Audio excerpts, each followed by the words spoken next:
Alright, hello there, this is Sam Welker, and I am from thinkparticle.com, and I just wanted to say hello, and that I will be making a tutorial today on how to recreate my little cube ocean I made. Let's see if we can't find it. Oh yeah, told you empty a while ago. There we go, okay.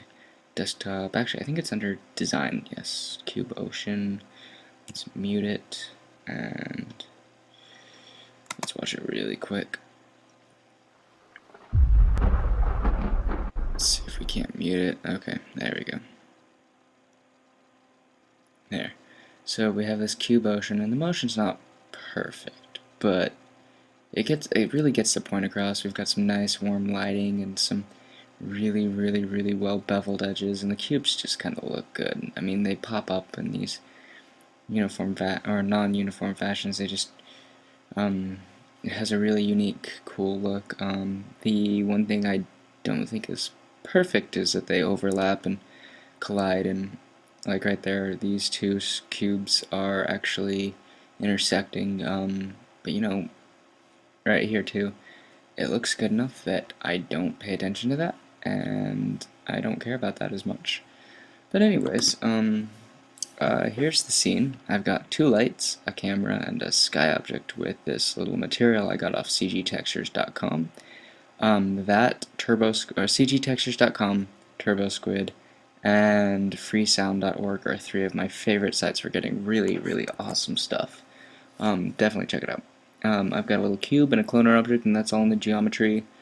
Null object as the parent to just keep things organized. I have a light target, which is kind of at the center. Okay, let's recreate it. Here we go. First, make a plane. I think it was at like 1600 by 1600 and like, I want to say 60 and 60. But even if that wasn't what it was at, that's what we'll use. So there we go. We'll use the displacer, put it under the plane, and put it at like 50. Shading, oh, go back. Intensity, not intensity centered. Shader, let's do a noise shader. I used a wavy turbulence, but we might want to use something else. Let's try 400. First of all, let's go back and see if we can't use intensity centered and make it better. But no, it doesn't. Oh, it doesn't help our case. Okay, let's go back in. 0.4. Let's put this at like 900. This is where the real computer animation comes into play. Right, it was like 3000.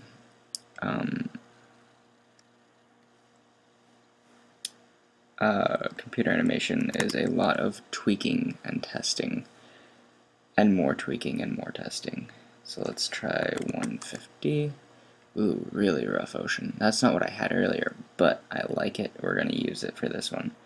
Let's crank these numbers up to 80 by 80. Yeah, let's try 120 by 120. It's going to get a little heavier now, but it will work. Actually, that looks a lot more ocean-like. So 300 frames is what I had.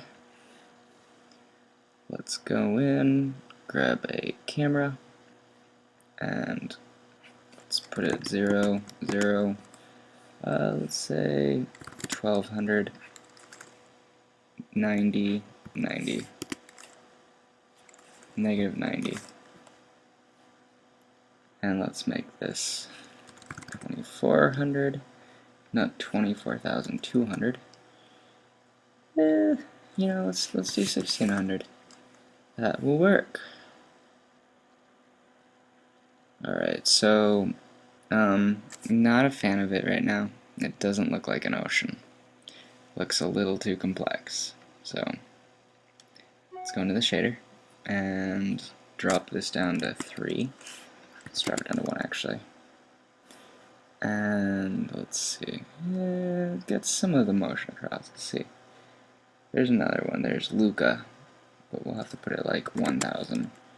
No. We'll put it at 2400 and change this to 2. Way too much. 4. Okay, way too much. 48 maybe. And 2. As long as the motion's correct. Yeah, we'll go back to wavy turbulence. And let's try 2400. Still too small.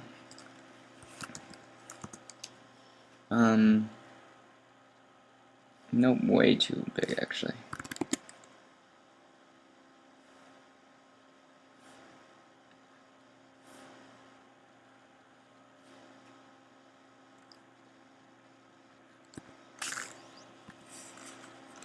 Alright, now let's try moving in the negative x position at, and then the one on the z at 50%, see if that helps us out. Okay, let's try 5%. Let's try 0.5%. And let's change this to 1. And 4. And 2400. Try back to 1.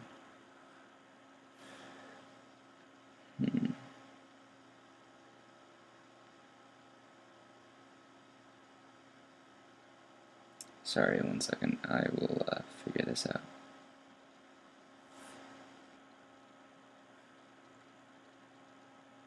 Doesn't look like an ocean. Looks more liquidy, but not like an ocean.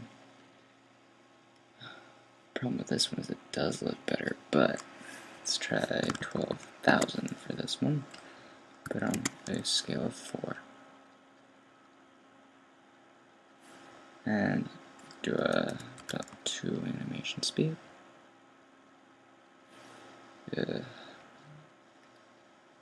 One moment, guys, sorry.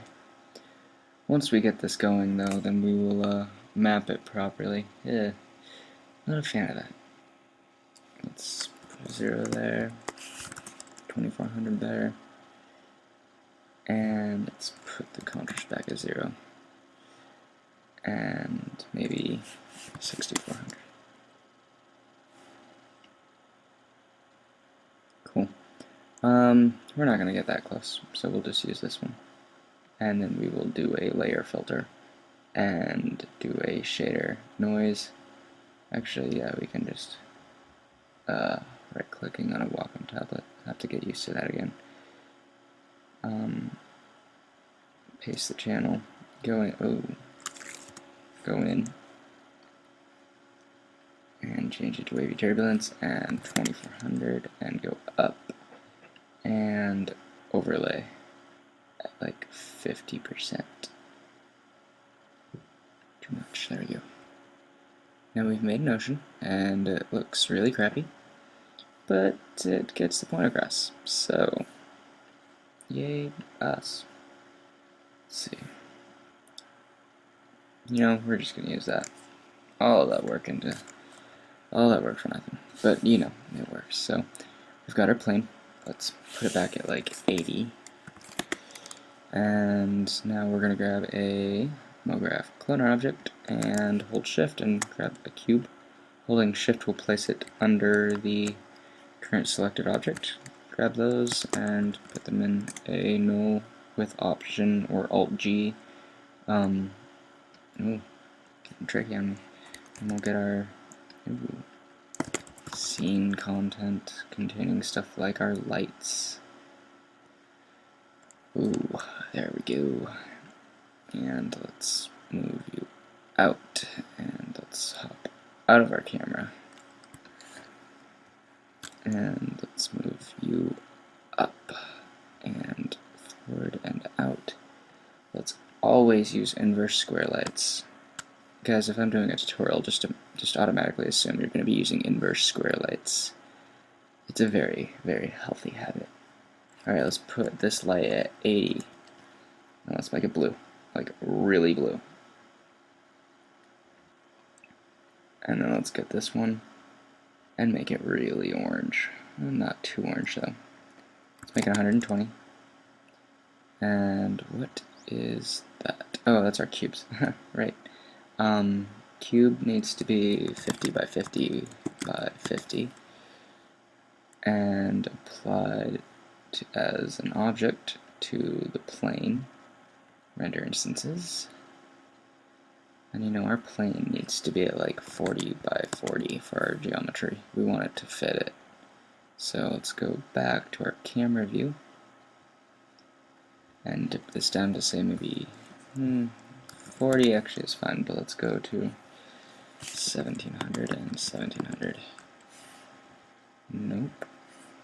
2400, 2400. And 60 and 60.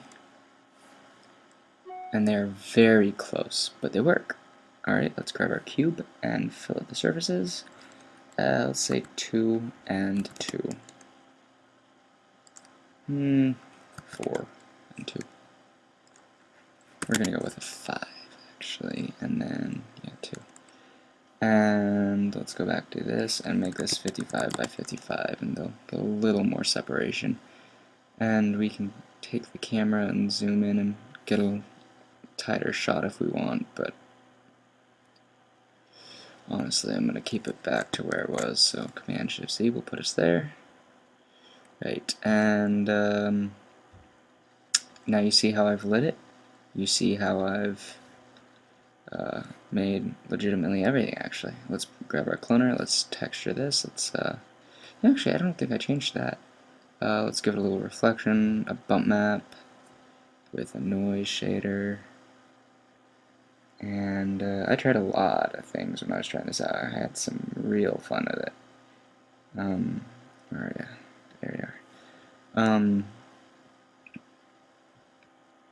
There we go, that looks good. I used a Fresnel. Oh, I love having the Fresnel. I love using the glass Fresnel. And then I actually used transparency, put it to 90 at one point. I did not keep this, but it would have looked so, in fact it did look so good, just so you know. It was incredible. Let's change the height up a bit and the width down just a bit, just to make it a little different than normal. And if you really wanted to, you can make a subsurface scattering. I disabled it because it would have taken forever and a day. But, you know, still, concept applies. If you want to get beautiful renders, it's going to look incredible if you can render that. But, once again, it would take forever. Back to the reflection, let's keep it at like 10 and 75 maybe. Actually, I had around 20 and 70.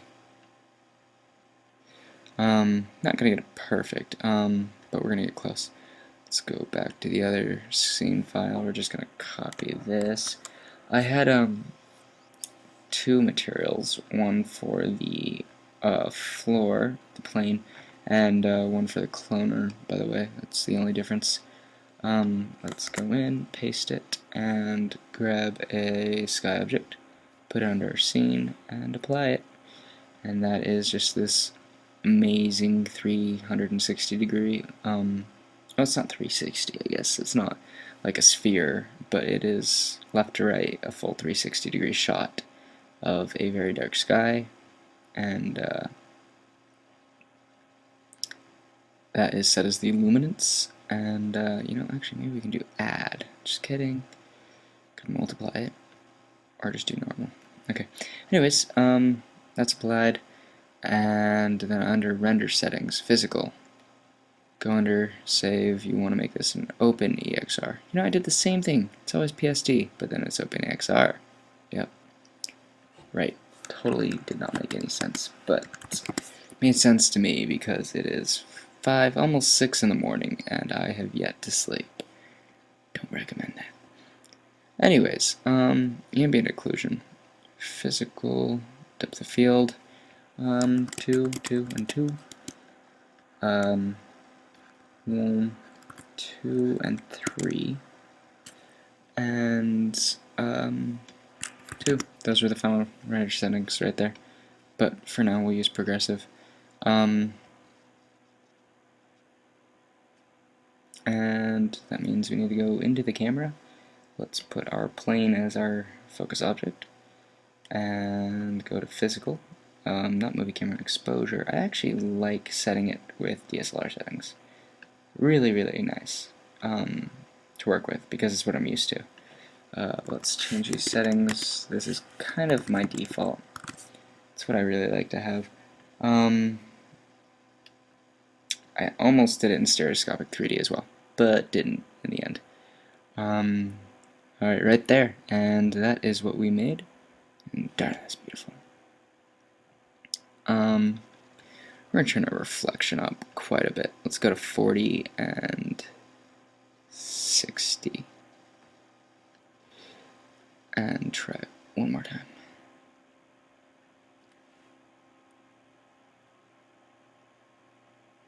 And basically that's kind of how it's done. And I actually saw on Vimeo, let's see, create a new page. Where are you? There you are. Here, let's see if I can't pull it up. Massively large screen to my right. Doesn't really fit well on the little MacBook screen all the time. Anyways, while this renders, we're gonna go find this. Someone else kind of beat me to it in a sense. Oh, right here. Okay. He made, well, he didn't beat me to it. He posted this an hour ago, and it's not bad. It's got much better motion. The motion is much better. It's got multiple shots. It comes out of the floor, not something I'm a fan of. I think the lighting in mine is better, but it's not really important. That doesn't matter. What matters is that his cubes look really, really good in this motion.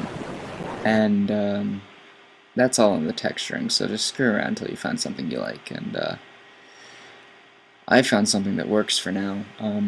I wasn't going for the motion, I was going for the lighting. But, you know, next time I make this, and by the way, I make these a lot, actually. When I'm consistently making stuff in computer animation and Cinema 4D, I think I make a cube ocean at least twice a week, or I make a cube world. I pretty much make random things and apply cloners, or I clone cubes to them, and it is a heck of a lot of fun. It produces a whole lot of creativity. In fact, here, we're going to add just a few more minutes to this. Hope you don't mind. Let's make this, actually it's not this, it is a landscape. And not spherical, but it doesn't border at sea level either. Let's make it 60 by 60 for now, and here. Okay, there we go. And then we put this in a bend. Put a bend in it,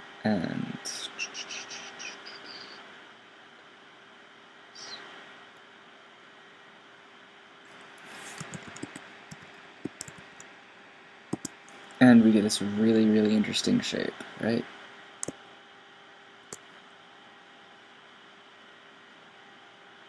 Oh, snap.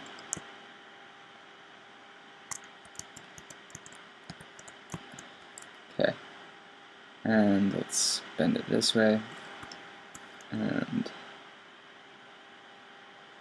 let's put this at like 7,200.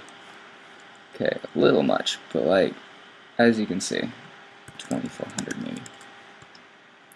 This is what I made a while back, and I found a really good place to just sit the camera right here.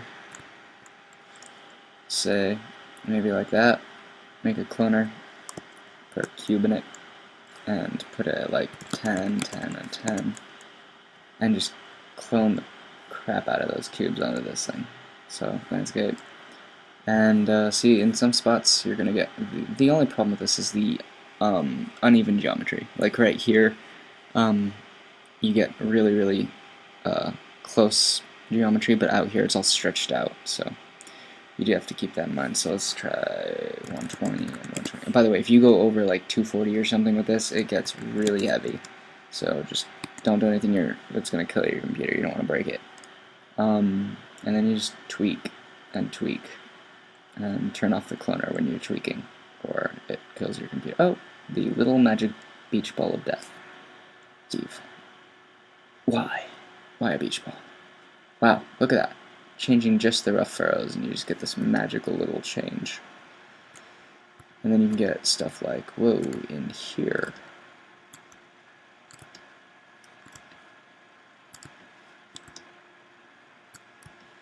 Where'd you go? Okay, we'll actually work with right here. That's a really sick shot. Okay. And then we apply our cubes to it. Yeah. This is gonna slow the crap out of my computer. The MacBook doesn't like playing this game. And then you just hide that, and you have this world of cubes.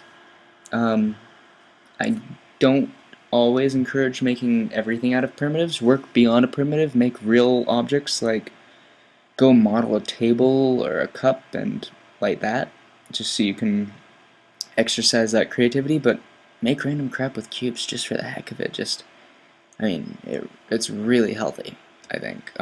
Really, really helps your creativity, and you just make random cool crap, like awesome oceans and computer animation, and light it so it looks freaking amazing, of course. And then, yeah, so that's how you make it, and there's some thoughts for you. I hope you guys like this. I know I got a lot of requests for this tutorial. Hey guys, please keep checking out thinkparticle.com. I am getting really serious again about it, like creatingfilm.com serious, which for those of you that followed me from creatingfilm.com, which is currently not up. The owner of it has some other things he's got to take care of before he's gonna bring it back. But creatingfilm.com was a blog where I posted daily about computer animation and film. Well, I'm going to be doing that on thinkparticle.com, and I will be talking about film, but I'll also be talking about design. I know thinkparticle.com sounds like it's going to be about visual effects and particles and fluid simulations, but that's not the only thing I'm focusing on. I'd really like to get into more interesting stuff like creativity and design, and I'm also going to do a special segment on building websites. You all need to learn how to do basic HTML, set up a WordPress. You need to do it. Your computer animators, you need to have a website. So you need to have a homepage so people can come and see your stuff, and it needs to look good. It can't just be some blogger page from Google. Those look like crap. Don't give me a Blogspot URL. I'll teach you how to set that up and why it's important. And keep checking back. And please, guys, if you have any questions, feel free to ask me, anyone, anytime. There's a lot of other great people out there as well. Just get on Twitter, and great people to talk to. Some of them are like David Drayton. He helps a lot with tons of questions for a ton of people. That's a great thing about computer animation and Cinema 4D. Huge, awesome community. Anyways, guys, I'm going to let you go now. And let's see. Oh, magical. 23 minutes. We broke under 30 minutes. Well, that's the first time in a while. Thanks for watching. I'm Sam, and I'm here to help. So make sure to leave requests for other tutorials, and I'll see you guys later.